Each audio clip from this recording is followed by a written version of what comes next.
Yo, yo, yo, what's up, y'all? It's your boy Big Mike in the building. Swish for real. I got my co-host in the building with me, Boogey Bob. How you living, man? How's things going on your side of the planet? Swish for real. Swish for I, real, I'm doing baby. I'm doing great. Got my new Mavs swag. Love it. Came in the order today. Got stuff on the sleeves. Even said 1980. You've been around a while, so 1980, man. That's some time ago. it's 40 their 45th year. So Facts. And speaking of 45th year, if you guys didn't know, there is is it a magazine coming out that the Mavericks is going to be putting together? And Boogie Bob yearbook. was I a think it's a yearbook. yearbook. Yeah, Nice. He is a season ticket holder, and they got him as one of the premier fans of the Mavs throughout the years. So he's going to be in there. So when it comes out, those who are season ticket holders and if it's available online, I'd suggest go get it because I'm getting my copy. I got to get it, and once I get it, I'm gonna make sure that I show it to you guys and see what Boogie Bob's all about, man. Man, other than that, Boogie, what else is going on in life for you, man? I'm looking forward. It's been a minute since we did a podcast. So how's life in your world? How's your little one still around? Oh, well, his mom just showed up today. Today's Friday, so she's about to, take over the ranks, man. We've been having him for a while, and it's been fun. He's actually super, super smart for a 3-year-old to hold a conversation. It's crazy. I mean, he almost can read, and I'm not really kidding you. This kid can almost read, and I have to show you the video, man, so you can be like, dang, he's 3. He just turned 3. He was just 2 in July, so he's a 3-year-old that almost can read and can hold a decent conversation. It's crazy. You gonna miss him now that he's going back? Yeah, unfortunately, I got to give him back to his mom. So yeah, man, that's my guy. I love him, man. So mom got to have him. You know what I mean? So we got to give him back. Well, you just have to move mom into your house. Oh no, no, no. I'm trying to get kids out the house. Get them out. Get bye. Yeah, Bye bye. Well, yeah. I speaking did of my job. You're 18 now. Go. yeah, bye bye. You went to college. We bought your cars. You're Bye, good. bye, bye. Right. Bye bye bye bye bye. Anyway, speaking of bye bye, man, Nico Harris was let go 2 days ago by the Dallas Mavericks. I know a lot of fans are really smiling and I don't know how I feel about it. I mean, I don't like people getting let go for whatever reason. It shouldn't be determined by the public that the person be fired. But I mean, some of the moves that he made, it kind of warrants what the public was needing for things to happen as far as him getting fired. The guy had a nice career in his life. I mean, he's out of Seattle, Washington, is where he was born, and he worked for Nike, and he actually was an NBA. He was drafted in the NBA in 1996, but there's a lot more to Nico than meets the eye. Boogie Bob, I'm gonna kind of pick your brain on what was the reasoning that besides the Luka trade, what other things happened that transposed, and we're gonna take a retrospect into his career as well. But what was the main reason why the Mavs let Nico Harris go? Well, first, let me say I agree with you. Nobody ever wants to see somebody else lose their job, but I can only think only two came to mind. There's only one GM that's never been fired. His name's Jerry Jones. And there's only one coach I think that's never been fired, and that was Jerry Sloan of Utah Yeah, he retired. And Popovich. and Popovich. Uh, Oh, man, what about Phil maybe Jackson? and Was he ever Spolstra fired? Spolstra hasn't been fired. Yeah. So I mean, uh, there was a quote that said, uh, "GMs make moves not to get fired, and coaches make moves to keep from getting fired." Hmm. So I think we talked about on a previous episode, 5 of the last 6, well now 5 of the last 7 head coaches that won an NBA championship have been fired. Yeah. So Mark Dagnall's one of the few that hasn't. Uh, so I, it was so historical that I can imagine his kids are going to go, "Oh, you're Nico's daughter, the one that traded Luca," and his grandkids, and his great grandkids will be going, "Oh, your grandpa's the one who traded Luca." Uh, Mm, that's, I mean, mom used to say, "You made your bed, lie in it." Uh, yeah, so it's unfortunate that one move is going to define everything about him, and not all the other moves that he made. And he went and got P.J. Washington and Daniel Gafford, which helped him get to the finals. Uh, drafted Lively and went yeah, out and got he Kyrie. drafted Lively and he made the trade with Oklahoma City. But I've got uh, I've got a couple topics on that. But the first thing, him getting fired does not bring Luca back. So Facts. you know, the players have been talking about playing at home. Like 14 of the first 18 games are at home, which is unheard of. Not Dirk never got that kind of a treatment. Uh, Hmm. but they've been playing in front of a hostile crowd when they were at home. So something had been, uh, and we've said this before. I know I've said it. This trade will be talked about for a decade.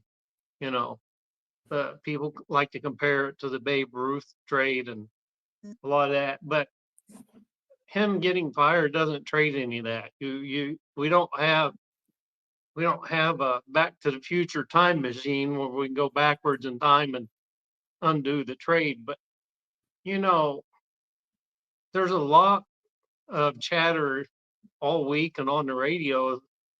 Even though Patrick Damon put out a letter, he hadn't really accepted any responsibility uh, for the trade. Hmm. And if he didn't sign off on it, then he gave Nico way too much uh, power. The only other person as GM that has that much power is Jerry Jones, and I don't think the owner is going to fire Jerry Jones. Uh, Mm, so it is what it is. Is how we're going to recover. And then I texted you, but here's some of the other moves that Nico made in his 4 years. The first one I'm going to mention, most people forgot. He gave up a first round pick for Christian Woods. yeah. Yeah, and Christian Woods, instead of signing a contract, I think it was like four-year, 80 million. He turned it down, and he signed for minimum to play with the Lakers. 2 years later, he's out of the league. Uh, he didn't want to play defense. He could score, uh, but he gave a first round pick for Christian Woods. He traded KP, who everybody said okay, he wasn't fit, and he inherited Porzingis, uh, but he didn't get near enough for Porzingis. He was just numping salary. You got Bertans and Dimwitty, and I love Dimwitty. He's a heck of a player for 2 3 years. He's what you call a baller. He's got a lot of dog in him, but they didn't get any picks. Yeah. Washington had him for 1 year and is on an expiring contract. He had a career year, and they traded him to Boston for 2 first-round picks. So, had they waited a year, they probably could have got picks for Porzingis instead of two huge contracts. Uh, and then a trade he made right after Luca that made no sense. And I like this guy's game. I mean, he could create shots. He was good with the handles. He was just solid all around. Good defender, good handles, could get to the paint, had a nice outside shot. He traded Quentin Grimes for a has-been one-year wonder named Caleb Martin. And he gave up a second-round pick to get him. He was twice, there's up against the salary cap. Caleb Martin's salary is like twice what Quentin Grimes is. Uh, and you gave up Tim Hardaway and Josh Green. to get Quentin Grimes and you don't even keep him for what 4 months. He got an extra first round pick with Sacramento for taking on salary for uh, Richard, the center that they traded to Washington. But they used that first round pick to take Omax Prosper, and I never saw like, oh yeah, he just needs some time. I'm like, there's some people that just don't pass the eye test. I looked at this guy in Golden State in the second round, almost 20 plus picks later, uh, took Dale Davis's son, Trent, uh, but he's on Golden State's team. Uh, he he gave Josh Green an extension, and then 4 months later, after in off season, he trades him. I mean, it was just after a 4-year extension. Why did you give him an extension for if you're going to trade him? Yeah. It's a And lot of then, things he's done that's so suspect, man. I just don't yeah, understand why he's doing these things. and then this last one, I put it last simply because I don't think he had as much say in it as possible, but because Cuban still owned the team at the time, and maybe Cuban wouldn't let him, but he was the GM when Brunson was a free agent. Mm-hmm. And they had just made the Western Conference Finals, and he said plan 1A and 1B is to re-sign Brunson. So, I mean, we all knew he was going to New York because his daddy worked there and his agent's dad worked there and his favorite coach was there and he grew up kind of in New York. But they could have signed him in that January. He wasn't starting yet. They could have signed him for, and they were willing to sign that contract. I think it was like 4 years, $50 million. But Mm-hmm. uh, people blame uh, the organization, not specifically anybody in particular. Uh, I think Brunson's dad blamed Mark Cuban, but you got to remember Nico was the GM when Brunson was a free agent. So So I want to ask you this question too. Like, you think his history as being a Nike executive warrants him to be such in a high position when it comes to a GM? uh, I mean, there's been a lot published lately about his uh, Nike career. There's a lot come out about the person and the man after he got fired, but we never heard any of that stuff when they hired him. You remember Donnie Nelson just up and went, and a day later, Carlisle goes, "Bye bye, see you later." And we hear this guy like, "Oh, we hired this Nike rep. He's going to be able to hold." I'm like, "Who the hell is this guy?" "Oh, he played college basketball." Like who the hell is this guy? And I'm like, okay, so for whatever reason, certain players liked him. Well, I'd like him too if you signed me to a $60 million shoe contract, you know. Uh, Even if I hated the man, I'd say I like him. If you give me put 60 million in my pocket, I'm gonna love you all the way to the bank. Uh, but he had his guys, and what I've been reading online, and actually there's a couple of this in the. I think his downfall. I don't know if he had a military background, but his leadership style, they said, it's my way or the highway. Hmm. And I think that's why some of these players got traded that he did because he's like he wanted a certain thing, and if they didn't do it, he's like, okay, you're out of here. And there was no checks and balances for that kind of power. Uh, there was no sounding board for somebody to bring him back into reason. Yeah. So let me put this on your mind. Do you when you think about what happened and how it all happened in the time frame, it to me, and this is just probably conspiracy theory, I feel like Mark Cuban probably knew what was coming down the pipeline. Just hear me out. He went ahead and sold the team, basically. You know what I mean? And when he sold the team, all these things was just about to happen. The trades, the Luca, all these things just didn't happen after Mark Cuban got out of it. You think Mark Cuban possibly would have been like, "No, I'm not going to be part of this. What you trying to do? So I'm just going to step away from it." And he stepped away, and all these things happened. And now we heard today that they rehired him after everything has been transpired. So now he's back operating the team again. It's just a conspiracy theory, but can you Well, imagine if that would be true?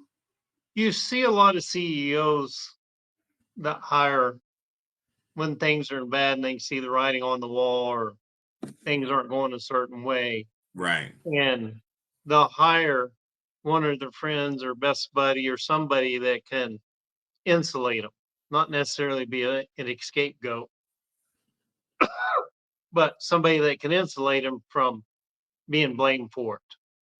So there's actually 3 or 4 new on Facebook new postings about Mark Cuban interviewing on several different podcasts, and they asked him, said, if you had to do it over again, would you still sell the Mavs?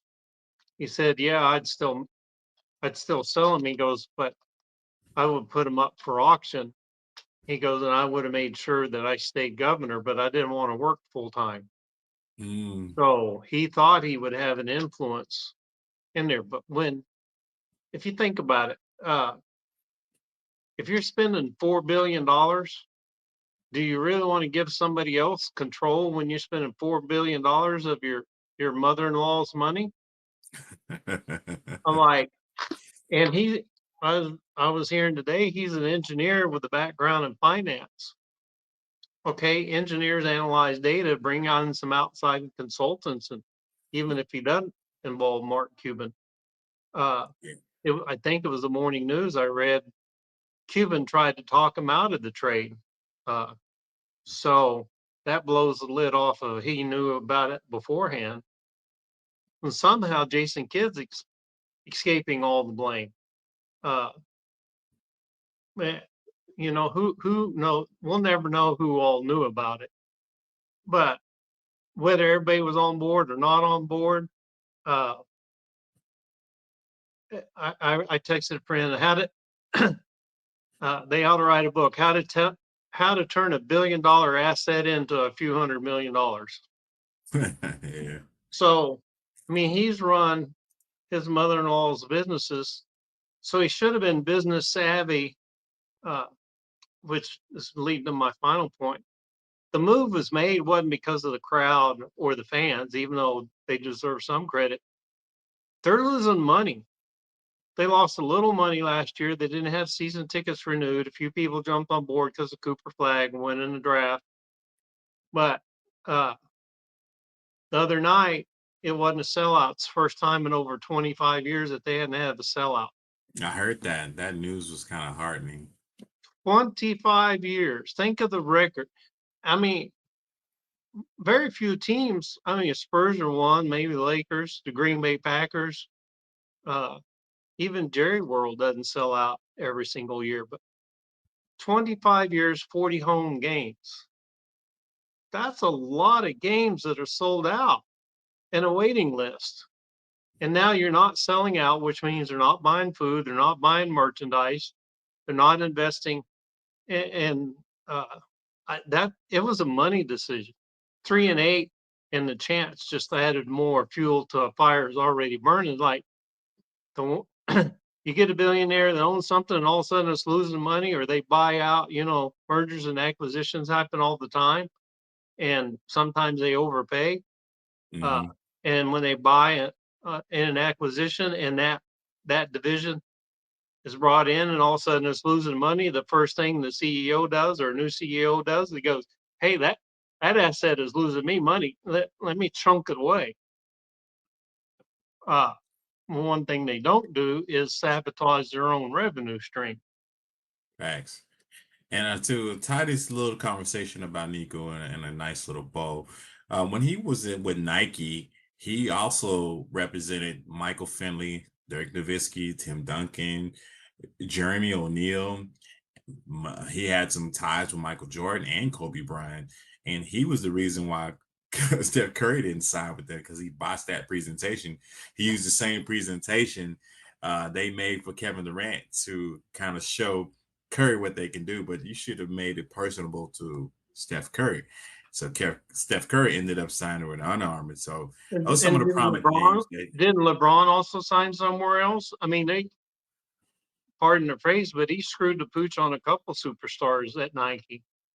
Yeah, yeah. Even though he has some good reputation as far as those players go, but to bot Steph Curry out of all players at this in this generation, nah, bro, you Well, can't do and that. think about it, since the new owners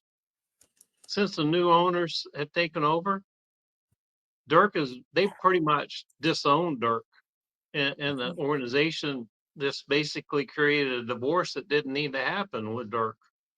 Yeah, And I mean, besides Luka, you're talking about. I mean, other than if you're a fan in the '80s, you got Rowe and Derek Harper and Mark Guire and those guys, but most of the kids weren't even born yet. So the modern Mavs fan, they beloved Dirk, and when you push Dirk to the side, like Cuban was the one that got him a statue, but it wasn't that long after that he just wasn't even involved at all in the organization, and that kind of disrespect toward not just former players but legacy players. My goodness, what do you think about the guys that bought seats for 20 years while Dirk was playing? facts. So speaking of players, the current roster, man, is something that they're gonna have a discussion with. Now, let me name the players that are on the roster. You got Cooper Flag, Anthony Davis, Kyrie Irving, Klay Thompson, PJ Washington, Daniel Gafford, Ryan Nimhart, Max Christie, which I like, Derek Lively, Brandon Williams, Najee Marshall, D'Angelo Russell, fan favorite, Dwight Powell, Mosi Kise, Caleb Martin, He say, Dante Kise, Caleb Martin, Deontay Exum, Miles Kelly, and Jaden Hardy. Now, all of these players, there's a lot of veterans in here.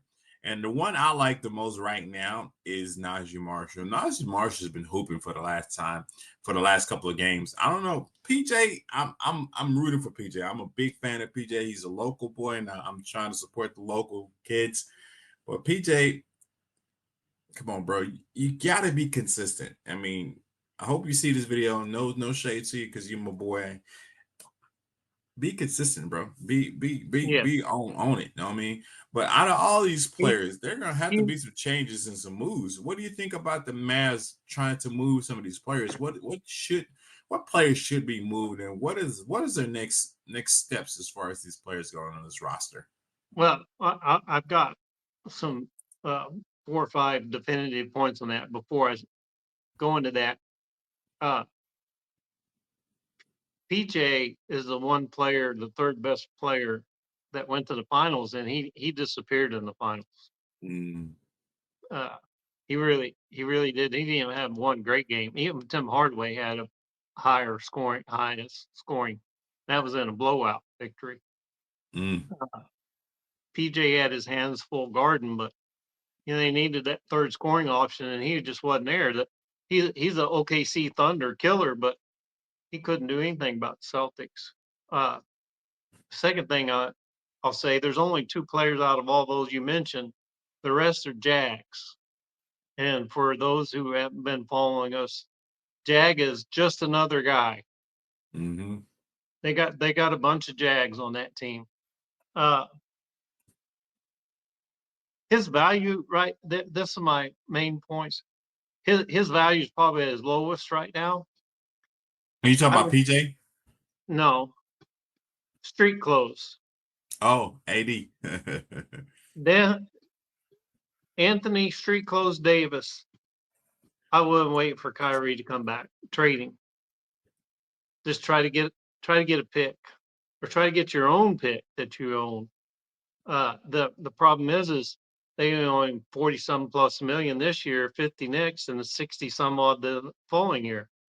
mm, Uh, so when you're over the first apron and under the second, it it becomes tougher on who someone might want to trade with you, but they might not be in a position where they can aggregate salaries.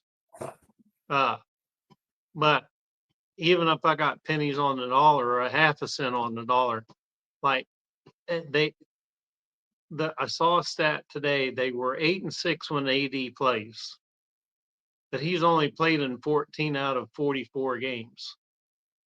That's one out of every four. less than 1 out of every 4, 25% of the games. They're 16-28 when he doesn't play. So they're not exactly winning, and they were 19-10 before Luka got hurt on Christmas Day. Mm. So 8-6, that means with him playing, you're barely over 500. Trade him while he's still younger, he's still injury prone.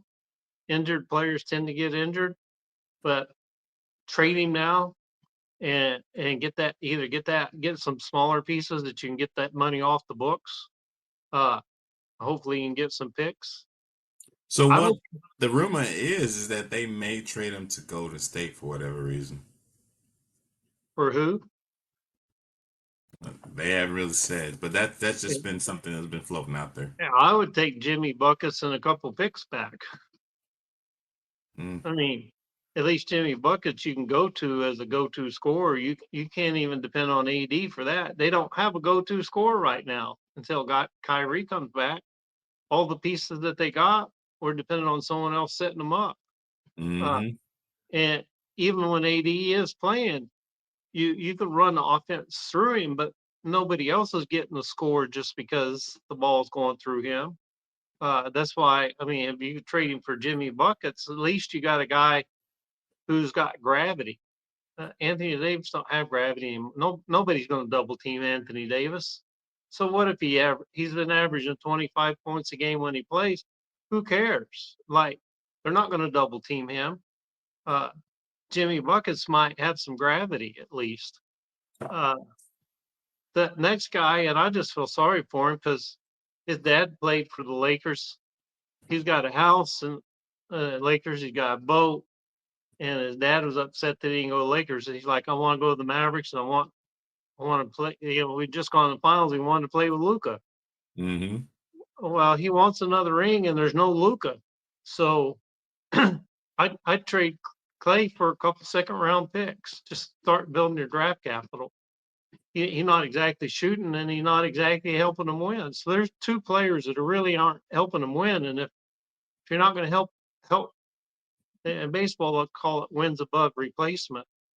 Uh, if you get Clay Thompson, you play Najee Marshall more. You could play Mm-hmm. Max Christie more. You might even be with Jane Hardy some more minutes. So before you move on to the next person, Jaden Hardy, I don't know if I like him as a Maverick. You know what I mean? I think he's more of a solid player for somebody else, but he's not really a pick of mine. But I Well, if he digress. didn't play college, he went and played for G League Ignite. That's why he was available in the second round. They didn't do any development with him when he played for the Mavericks G League team. The guy he's hot or cold, but he can get you buckets. He just can't be a point guard, and he's too small really to be a shooting guard. Uh, so I mean, he's like your energizer bunny that can come in. You know, hopefully his high side would be Vinny Microwave Johnson. Mm, Uh, I don't even see him as that though. yeah, he's not there.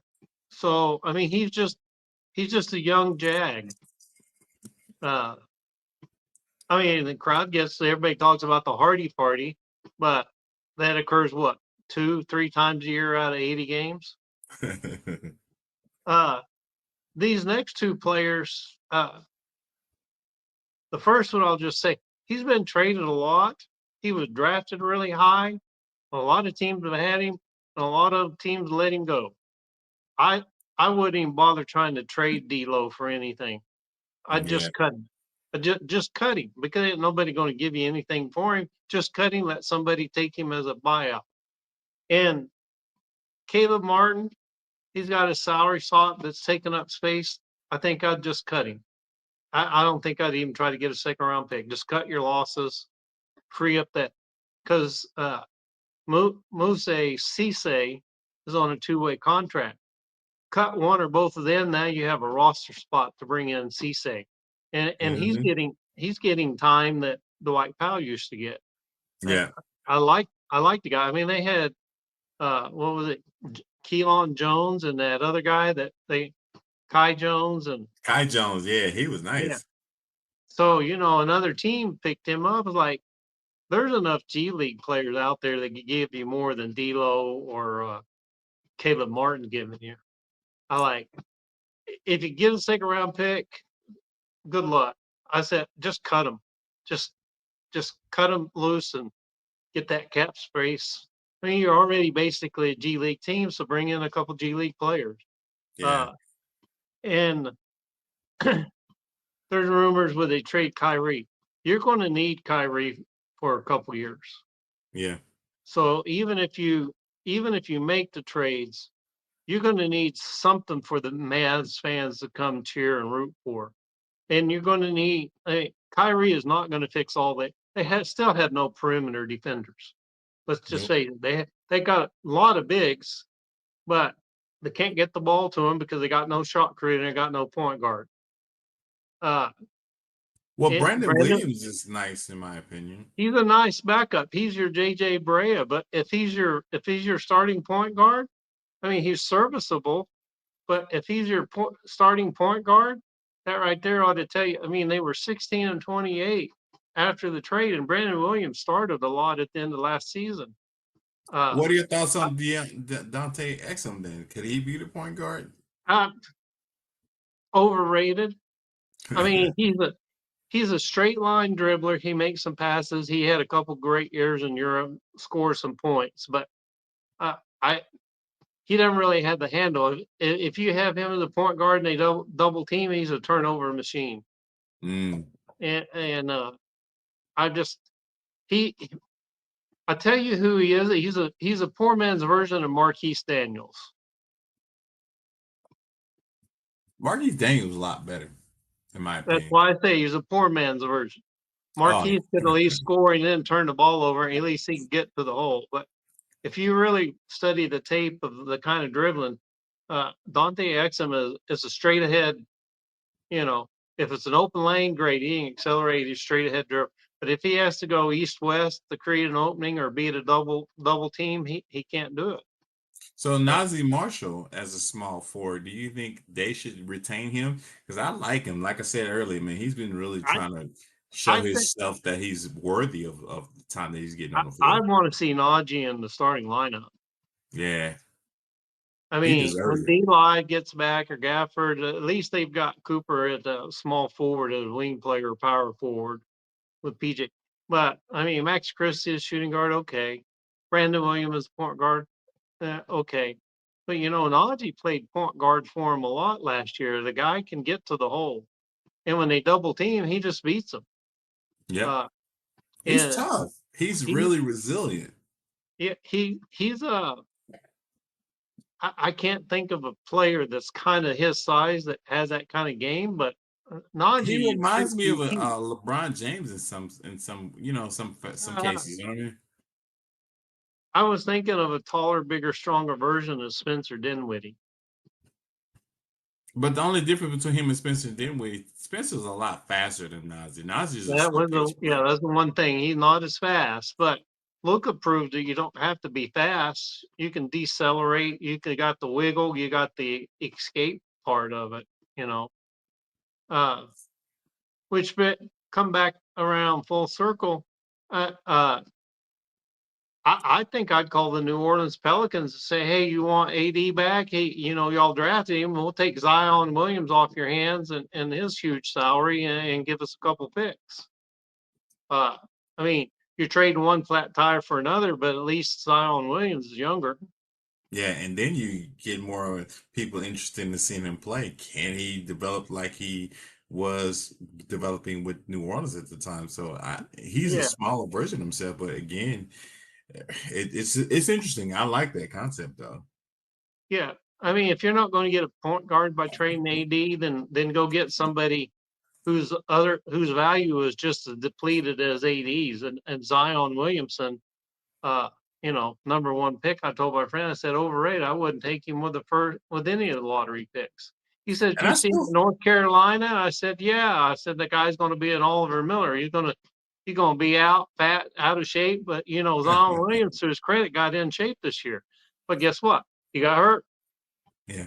And And he's I only still think Brandon Williams, I would still play him more because he to me looks like he's not a bad point guard. I he's got like what he's speed. doing. He's got speed, and he can initiate. I think he's learning from he obviously learned from Kyrie, but he's learning Mhm. from Jay Kidd. But he's JJ Barea, and I'm not sliding JJ because JJ was their starting point guard, not Jason Kidd in the finals. They slid Jason Kidd over to shooting guard. So, Yeah. if you move Clay Thompson, uh, you could move back Max Christie around. You could probably have Najee Marshall and Brandon as your backcourt and play Max Christie undersized at small forward. I mean, Christie's Or still bring him off the developing. bench. I like Max is actually developing. I think with him coming off the bench is probably a beneficial for the Mavericks if they did that. You give him the role that Clay Thompson was supposed to have, or that Tim Hardaway Jr. had the year they went to the Western Conference Finals. Facts. Because Clay is not really giving you anything right now. I'm like, bro, and I get it because he sees the writing on the wall. He sees this is now we in a rebuild. Now it's no doubt about it. We got to get rid of AD. We got to get rid of some of these salaries that we don't need as far as non-productive players. Which one of these centers, man, do you think the Mavericks get off first? I think it probably Gafford. What do you think? Uh, Big men get hurt. It doesn't matter what team. Big men get hurt. Uh, Gafford's what, 28, somewhere around there, 28, Mhm. 29, somewhere. Uh, Lively is still growing. So I think at least they just signed an extension. Keep Gafford.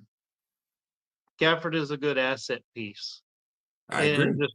just realize that you got a guy who can start, uh, but also can be. People forget. You may remember who were the two centers behind Tyson Chandler. One time they won the championship. Was it in Sagana Job was one and No, no Sagana Drop was in 2016. and Brandon Brown what was Brendan Haywood was hey the yeah backup, and he was injured all the time. That's why Washington traded him. You know who the third center was that had to play in the finals? who Jan Mahimi. Jan Mahimni because he came from Indiana, did he? Well, he was a Spurs retread. He did come from Indiana, but the Spurs had got rid of him. But the '06 team had Eric Dempier and Sagana Job and DJ Oh, Bingham. so it I'm a Mavs fan. I'm confusing. I'm infusing every championship in one. So that just proves my point that you need a three-headed center monster. Yeah, especially in this time and day as far as the basketball goes. And my last question on this one, I'll move it on. The roster itself, if they moved around a couple of pieces, got rid of AD, got rid of Klay Thompson, got rid of probably, and I hate to say it, Dwight Powell, what would be your starting lineup if they got nothing in return but picks?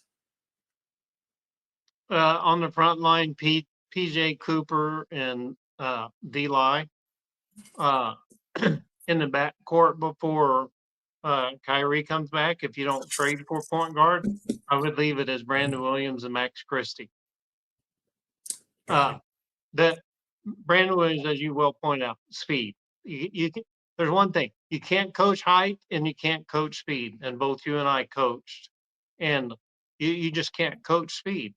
And Max Christie is a good two-way player. I wouldn't say he's great. He might become great, but on a winning team, he's a piece, and he's like 22, 23. He's Hmm. pretty young. On a winning team, I'm not saying championship. On a winning team, he's a good piece, whether he's starting or coming off the bench. He's the kind of piece you need. He Hmm. he's what they were hoping Josh Green was going to turn into. Yeah, kind of miss Josh Green. So moving on to the next subject. What does the next 5 years look like for the Mavs? Do you think they're going to actually improve, or how far in the future do we see them? I mean, I'm looking at the 5-year outlook, but it looks kind of like a rebuild, like we mentioned earlier. Do they make any headway as far as making the playoffs, maybe in the next 1 to 2 years, or is it going to be like a bleak 5 years that we're going to be living in like we did in the 90s? Well, there's two places you want to be when it comes to the NBA team, and probably football as well. Uh, you want to be at the top or the bottom. In the middle is no man's land. I'll give you two teams. Utah's got a couple nice pieces. Sacramento's got a couple nice pieces. They have barely been able to get around 500, and they Hmm. fired and hired GMs and coaches galore.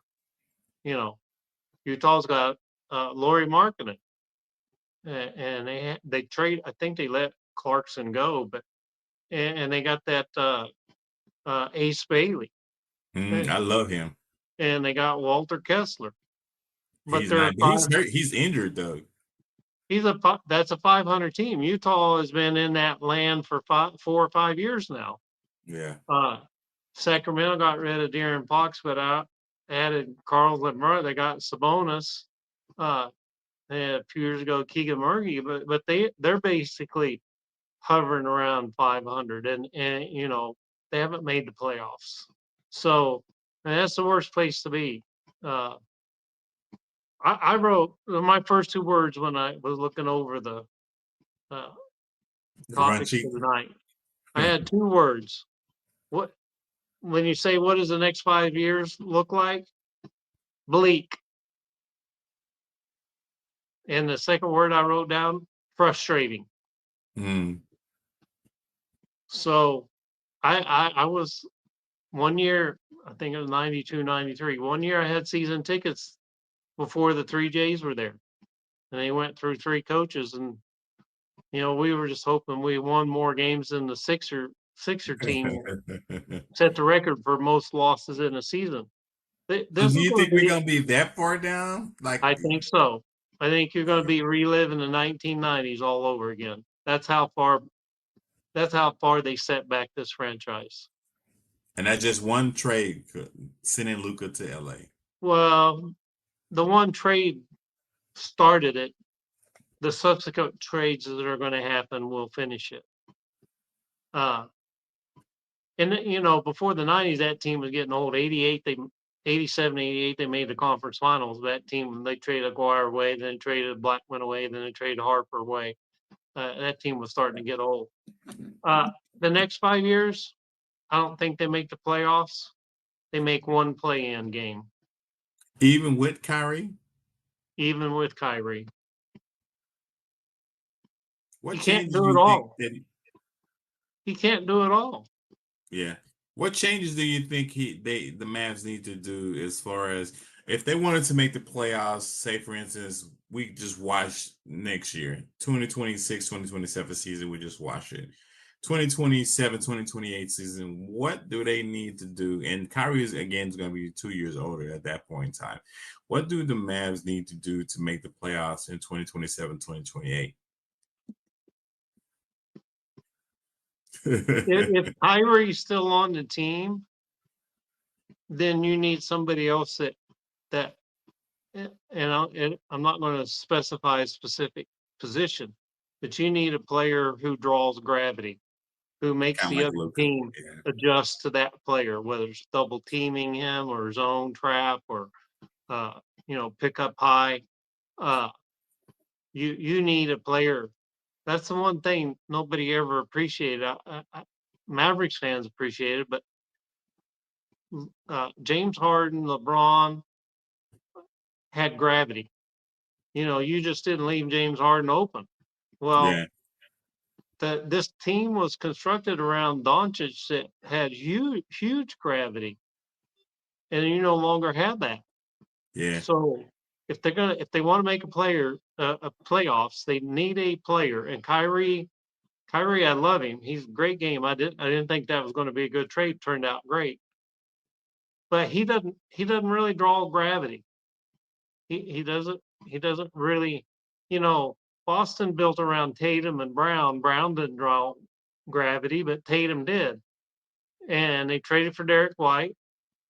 When they added Drew Holiday, they were like, okay, we got 2 defensive stoppers, and if you leave them open, they can score. And so, I might give Boston a call. They just dumped a lot of salary over the summer and picked up some picks. But there's 3 teams that own first round picks: Brooklyn, Oklahoma City, and the Spurs. So let me ask you this question too. What And, would and be of those 3, you can count out Oklahoma City because they just signed their 3 best players to max contracts, so they don't really have cap room. So now you're looking at the Spurs or the Nets. And I like the analogy you gave as far as a player having gravity, because I don't see Kyrie. They're gonna double him every chance they get. So what would, again, 2027, 2028 season, if there's one free agent that's out there, and I know you mentioned him earlier, maybe Jimmy Butler, but is he that type of player that you can draw from as far as pulling gravity? And if you do get a Jimmy Butler, what all would you have to give up to make that happen? Yeah, I would try to go 1 for 1 and maybe get a couple picks. Jimmy Butler was that player. Is he still? I don't know. A younger version of that is Tyler Hero. Uh, they're actually, I haven't posted on my channel, but I'm getting ready to post it. Had the 10 teams and 10 best trades that they could get for AD, and Tyler Hero was one they mentioned. Well, would he start or would he come off the bench, Tyler Hero? That Oh, is it. you'd have to start him. So let me ask you this question too. Do you think Cooper Flag would eventually be that player that is that gravitational pull? Not fast enough. Even Kid and some of the others, like the reason he can't play, he's got the smarts to play point guard, but I said this even in the summer league. I didn't see the speed. He didn't pass the eye test. I think he's going to be a very good player. And when we talked about this before, I said if he becomes Andre Karolinko, AK-47, that'd be good. But the more I've watched every game, if he becomes Sam Perkins, then you should be happy. Yeah, I don't know. I would have definitely wanted the kid that San Antonio drafted, a Harper. I If like you him. if you remember, and I did this on the podcast, for those that have subscribed, like, follow us, go back a few, and we talked about that. And I said if I was the GM, I would hold San Antonio hostage and I'd swap the number 1 pick for the number 2 pick and a bunch of first round. Then they could have taken Dylan Harper. They would have a point guard who is the son of a point guard that played with Michael Jordan and won 3 rings with the Bulls. And you wouldn't have a hole at point guard right now. And San Antonio had a plethora of first round picks. Now, would we begrudge seeing Flag in a Spurs uniform? Well, hindsight's 2020, but I said that during the summer or summer league. I like before the draft happened. I like hold San Antonio hostage because they would have loved Flag with that. If Flag becomes an Alpern Sagoon with Houston, I don't see the handles with him that I see with Sagoon. I don't know if you watched the other night, but Sagoon went behind the back, between the legs, reverse spin dribble and by that time he beat 2 guys. Then he beat 2 to the rim with another behind the back spin slam dunk.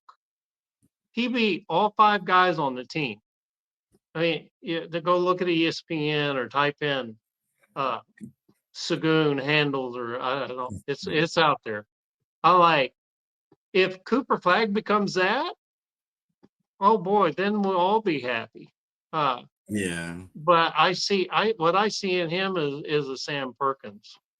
Yeah, I don't see what, and I agree with you. The next 5 years will be very bleak as far as the Dallas Mavericks going. Kyrie is like you said, he is a draw for the crowd and fans, but as a Mavs fan, I don't see a Well, you got great outlook. if you're owner, so if they're interviewing GMs, they're going to ask what's your plan and what's the assessment of the roster. If they make trades before they hire a GM, that's going to say a lot. But if you're the owner and you're looking at the next 5 years, uh, this is what I loved about Cuban. Cuban's philosophy was butts and seats over profit, and the new owners is profit. Well, if you don't have butts and seats, there is no profit. Yeah. If you don't have Kyrie, then all you have left is the true MFFLs. And Now, I didn't see if they made Mark Cuban GM. I don't know for sure, but right now they have Michael Finley and the other guy. well, he's not going to be governor, but the so-called agreement was they were going to consult with him. Hmm. I, Mark Cuban did a good job of insulating himself, and he interviewed with Stephen A. Smith. He said, "I'd still sell him, but I would put it up for auction." Is what to quote him. He said, "I'd put it up for auction." He said, "I would have made sure the terms were were more uh, emphatic about him staying the governor." But Yeah. I think we're past that. Now that they don't have Luca, I don't think Mark Cuban wants that role. He don't want. He's a year older than me. I don't think he wants to work. He's kind of like, I got my money. I'm out. I'm insulated. I get no blame. I'm like, they don't have. If they still had Luca, yeah, you might get him back, but I don't think he's going to touch that with a 10-foot pole. Yeah. And if they're talking about bringing Dirk back, I'm like, well, you just dissed him for the last 2 years. Why would Dirk want to come back and work for you? Yeah, because right now he's working as a sports commentator, so it's gonna Yeah. be hard to drag him from that job. The only person they brought back, and I love her. She's a great announcer. She even did an interview with me at postgame. They brought back Gina Miller, vice president of communications and PR. And congratulations, Gina Miller. I know we're friends on Facebook. Maybe you'll listen to this, but kudos to you. That was a hard gig to give up for FC Dallas, but welcome back to the Mavs. Absolutely, and she actually really, really good. And I like listening to her. I've tried to get on the show, but she hasn't responded yet. But Gina, if you see this, come on the show, talk to us. We'd love to hear what you got to say. So So, I feel like if you trade Kyrie, who are other than Cooper Flag, who's going to put butts in the seats? yeah, and to your point, and we'll move on to the next subject. I mean, who's going to train or who's going to inspire B Will to be great? And I see him really following into Kyrie's footsteps. He's showing me some flashes that he could be really a good point guard. I know you kind of disagree that he should be mainly coming off the bench, but I don't see anyone else that's going to, because I don't want them to make the same mistake that they did with Bronson, because you got to give B Will some B opportunity to Will, see what he can I'll do. give you. You called that. You called that last year. I'll give you props for calling out B Will. Uh, he's a version of Allen Iverson.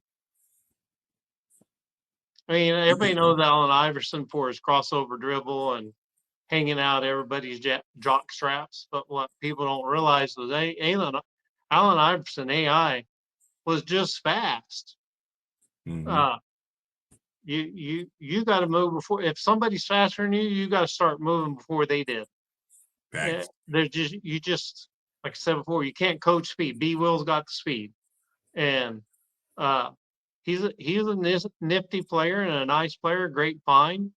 Uh, Maybe we should give credit to either Kid or Nico for getting him on two-way and then signing him. Uh, but I haven't heard Jason Kidd say my job's to get the guy paid, which he continually said about Brunson and one other player. And So Brunson did get paid. and Brunson did get paid.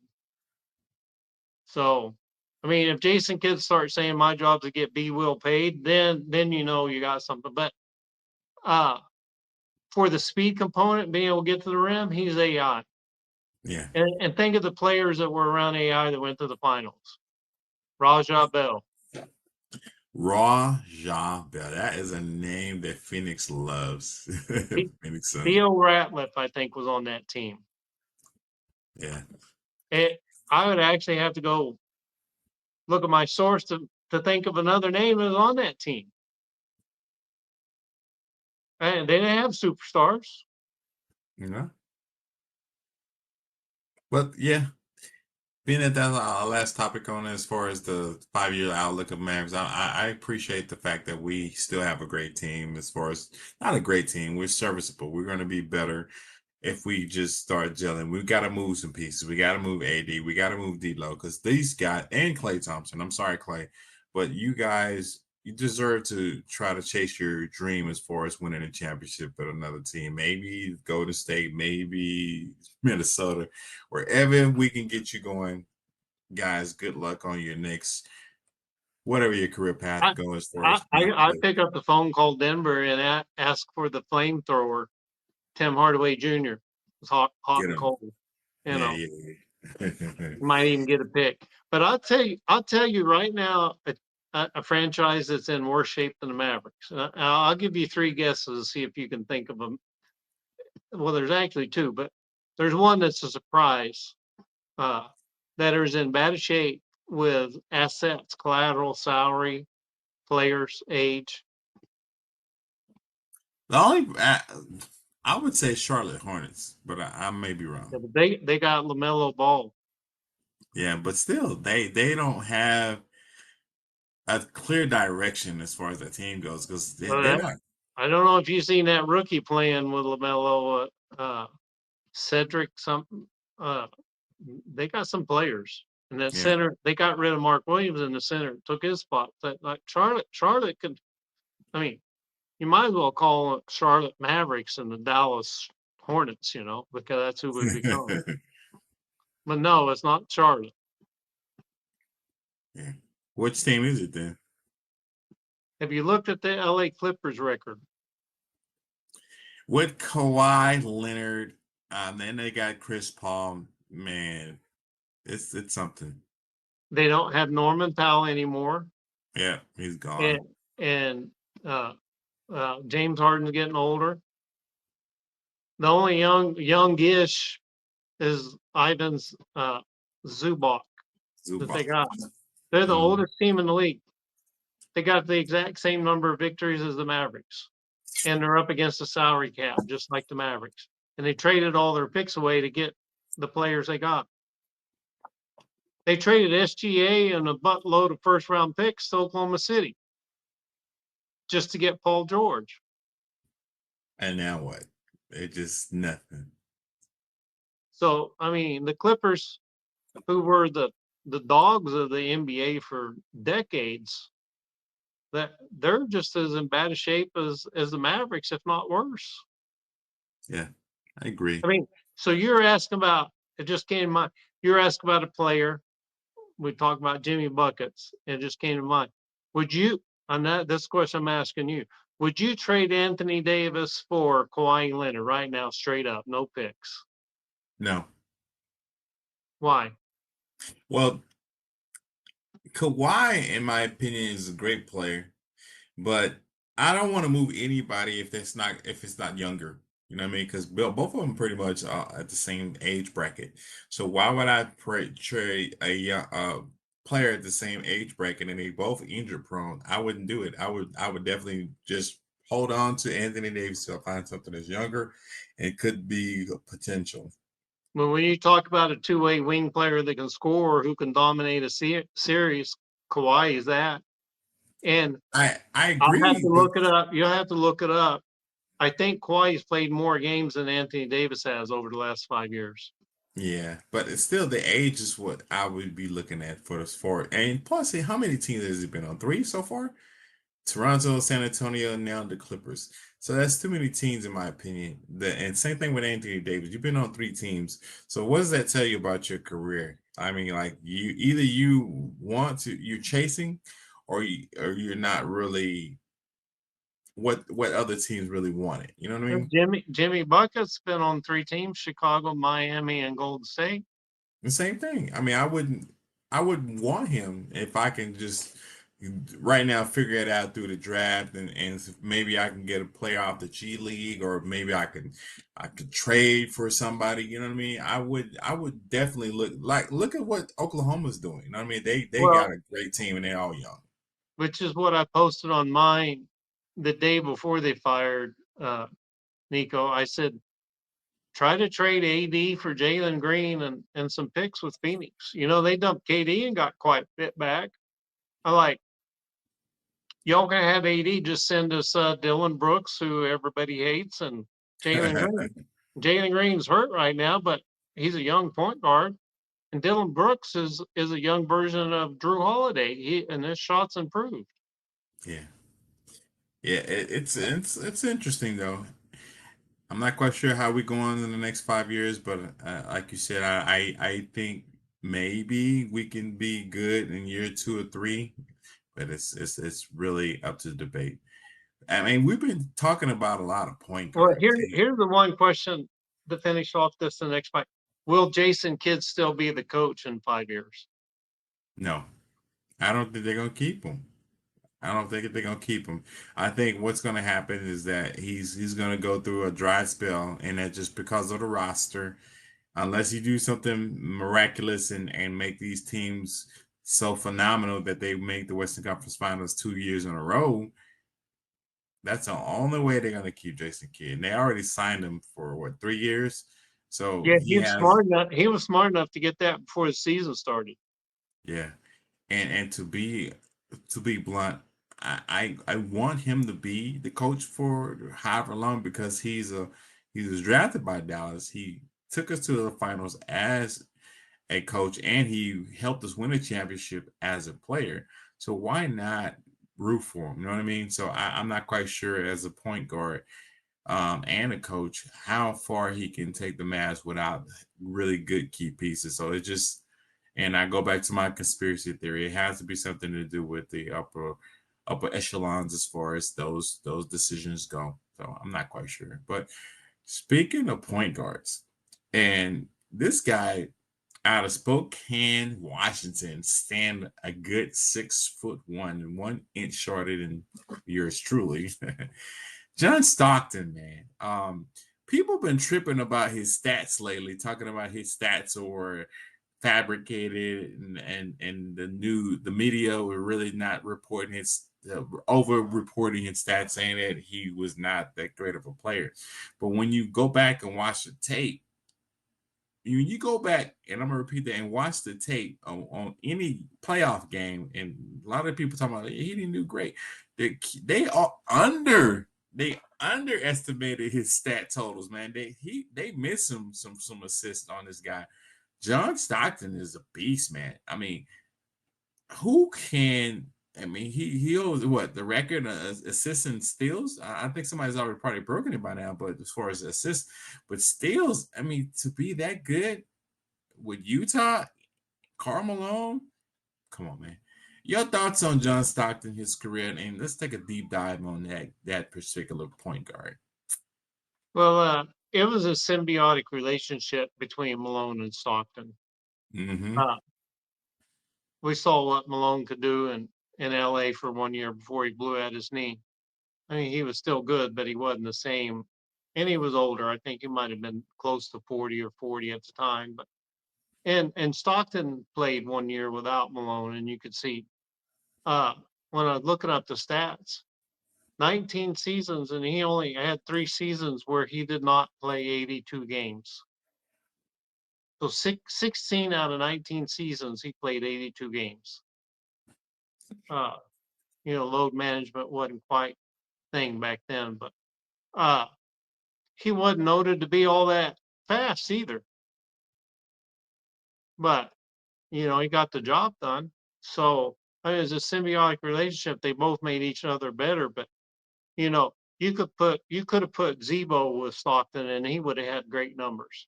You could put Julius Randle, modern day guy, uh, with Stockton, and he would have had great numbers. Uh, so speaking of the numbers, number one in assist all time, Mm. 15,806 assists. Let that sink in. 19 seasons, 15,806. CP3 was second right now at 12,528.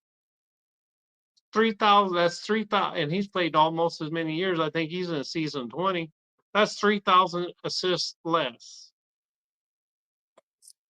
And guess who number 3 is? Yours truly, Jason Kidd, at 12,091. Wow. 3,800 assists less. And Kidd was great at assist. And surprisingly, well, not surprising to me, LeBron's got a lot of stats. LeBron is 4th, and he's what, in his 22nd season? He has 11,584 assists. He has 4,000 less assists than John Stockton. You talk about a player with gravity, LeBron is that player, and he's got 4,000 less assists than Stockton. I don't know how you can make up something and say, those were fabricated when you got CP3, Kidd, and LeBron aren't even that's a full season. That's almost 2 full seasons of assists. So the key thing about an assist is you got to have players that can make shots. They had Hersey, and then later on they had I can see his face, the white guy that played shooting guard and made a lot of shots for them. Jeff Hornacek. Hornacek, yeah. And I don't know what you think about Mark Jackson. Mark Jackson is 6th on the list, and he's barely at 10,000. Wow. And Mark Jackson was known as a pretty good assist guy. So Nah. this is all time. You talked about steals. He's number 1 in steals. 3,265 steals. Average of 2.2 steals a game, which is crazy.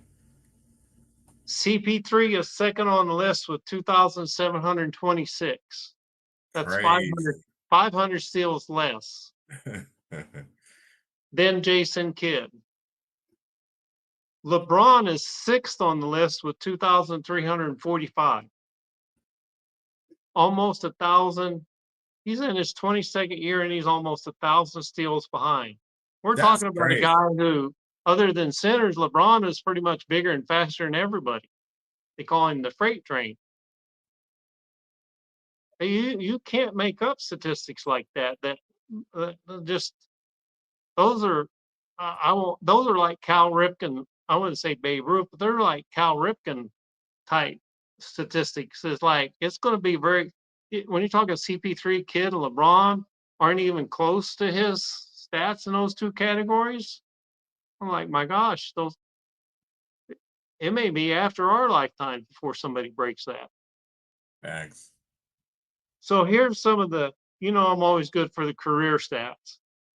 13.1 points a game, 2.7 rebounds a game, 10.5 assists. This is career. He averaged 10.5 assists a game for a career. His career shooting percentage from 2-point range, 51.5. Making half his shots and just slightly above. Over half his shots, 82% from the free throw line, and he was like 38% from 3-point. And back then, they didn't shoot a lot of 3-pointers, though. Yeah, hardly ever.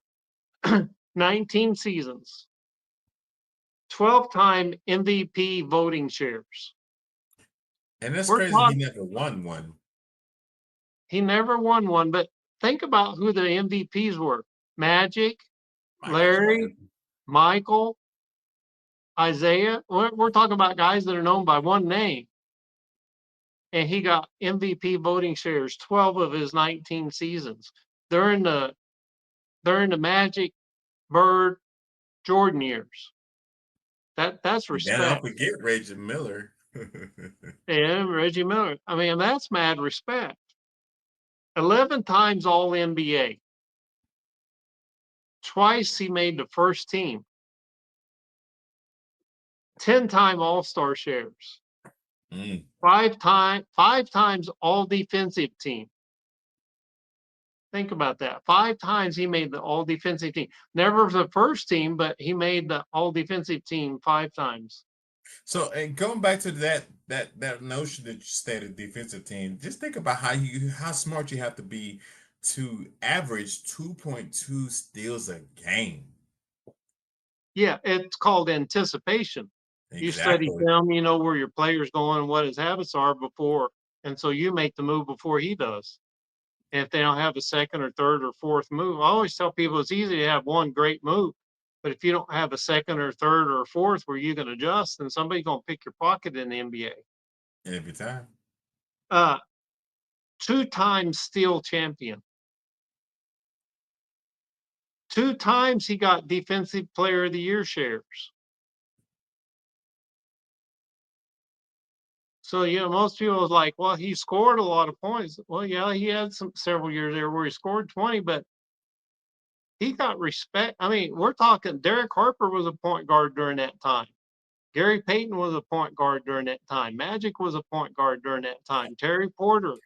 I mean, Isaiah Thomas, Allen Iverson. He made the 75th anniversary team. Uh, Deservingly so. So I ain't tripping. deservedly I'm a so. Stockton fan. But he's no slouch. I mean, assist is offensive, and the other player being able to make a shot. Uh, I had an argument with somebody a while back. It said if you throw a pass to guy and they take a dribble, they still get the assist. I said no, they don't. They only get the assist if the guy catches and shoots. If they dribble, the player pass it to him doesn't get an assist. Facts. And when you look at what Stockton did, a lot of the players caught it and shot it, or they was in the motion of actually making a layup, or just basically just going to the hole off the pass. Yeah, I mean, Karl Malone was a jump shooter, but he was a low post player. If you Yeah. double teamed him, he just lobbed it into Mark Eaton, and Mark Eaton said, "Okay, let me eat, let me eat, let me eat." I mean, That's what he there's did. some good Utah teams. It's just I mean, the West has always been stacked, but you had the Gary Payton, Sean Kemp Sonics. You had Magic and Worthy and Kareem. Houston. You had Elijah Wan and Drexler, and then later on Barkley. You had Hmm. Divac in Sacramento. I mean, it isn't like they were playing scrubs. I mean, and Utah went to the finals twice. Lost twice to the same team. Yeah, if it had, I think people already, but if it had been the push off on Byron Scott and Jordan making that shot, Utah might have had a chance. Yeah, I like Stockton. Matter of fact, you can. I'm re-record this anyway. I'm going to go get me. Order me a John Stockton jersey just to support that guy because he deserves it, man. Because people be slouching on him, and y'all need to go back and watch his tape and see what a great player he was. And Boogey Bob read you all the stats. And being from Gonzaga, as far as college goes, the guy, not a lot of players you can say that were really good Gonzaga's player besides what we see in Oklahoma. Stockton is the epitome of it, man. So I salute to you, man. I Yeah, gotta and get you Gonzaga a wasn't jersey known as a basketball powerhouse back then.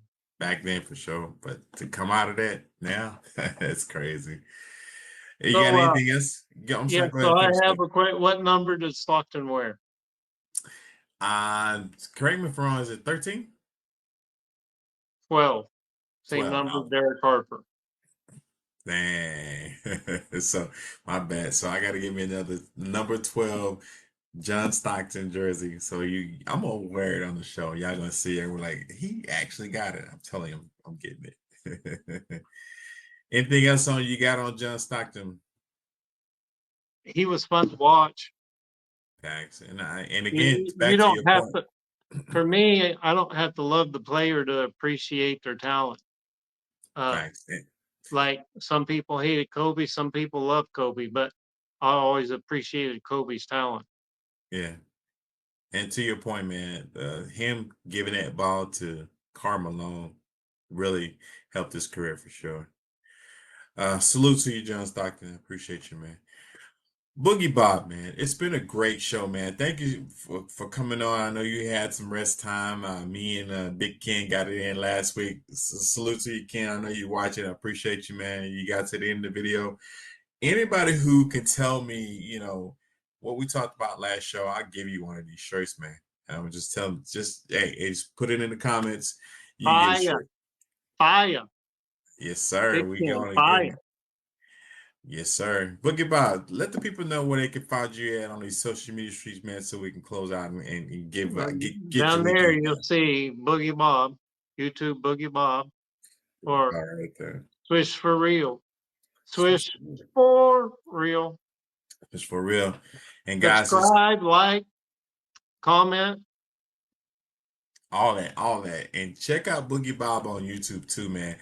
And again, like we said, he's gonna be in the Mavs book. So check that out. And then once we get it, when I get my copy, we're gonna talk about it. We're gonna give Bob his props and salute him, man, because he deserves it because he's been a Mavs fan, MFFL for life, man. So it is what it is, man.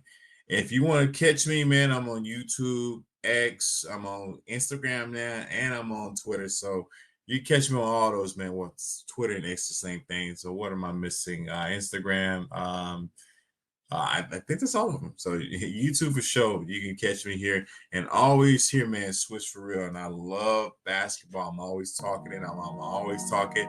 Got great co-host Boogey Bob, man. Thank you for coming on again. I'm glad that you're back. So guys, give a shout out to Boogie. And Switch for real, guys. We are out, man. Have a great weekend. That's it, Pray.